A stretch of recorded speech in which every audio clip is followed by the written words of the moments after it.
tatlong miyembro ng PNP SAP ng Special Action Force ang napatay sa inkwentro sa MILF o ang Moro Islamic Liberation Front at sa PIFF o ang Bangsamoro Islamic Freedom Fighters. Nangyari ito sa bayan ng Mama Sapano sa Maguindanao.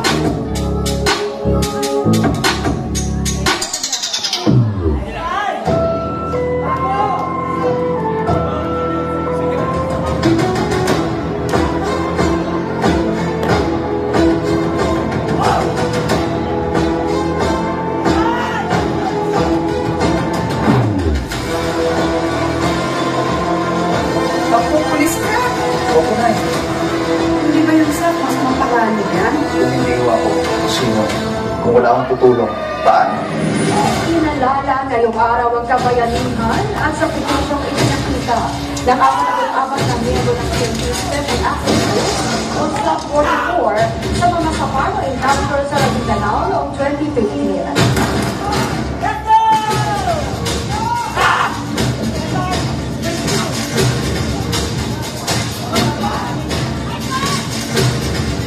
Promise you, this time, my men will get Usman and Marwan.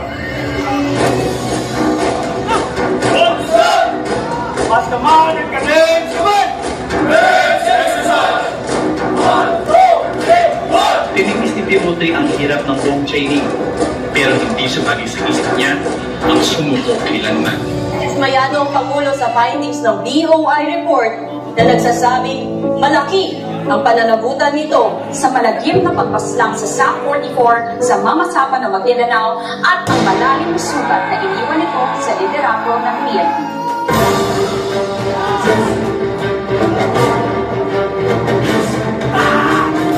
I'm sure you're aware the SAP is target practice to the rebels.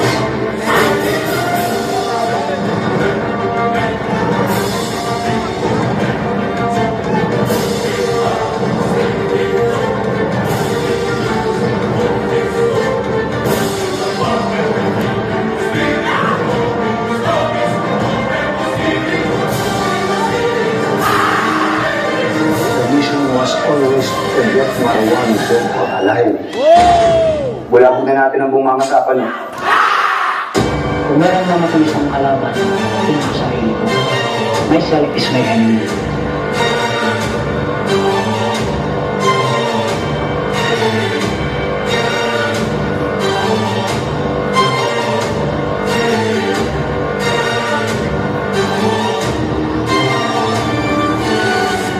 Emergency pin down kami dito sa Maisan.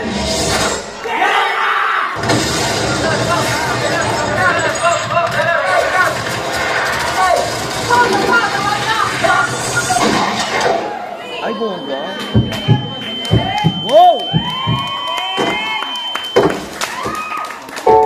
44 sa mga pinakamahuhusay, pinakamatatapang at pinakamagigiting na tagaligtas ng bayan. Isinantabi ang mga sarili at inuna ang kapakanan ng buong bayan. Ang kanilang higanteng sakripisyo, lubos na ipinagdadalamhati ng mga naiwang kapamilya, kasamahan at kababayan. Ang kahanga-hanga nilang sakripisyo, nag-iwan ng napakahalagang kontribusyon sa pagpapatupad ng batas at sa pagpapanatili ng kapayapaan sa buong bansa.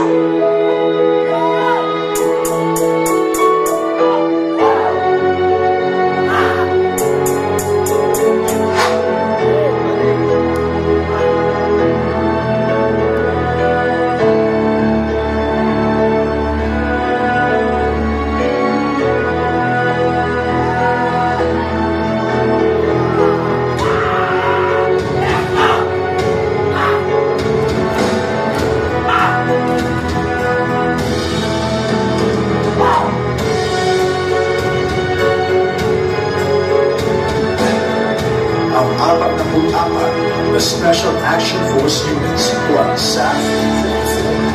Isang tunay na magiting, isang bayaning Pilipino, mga Diyos, mga tao, mga Pilipino.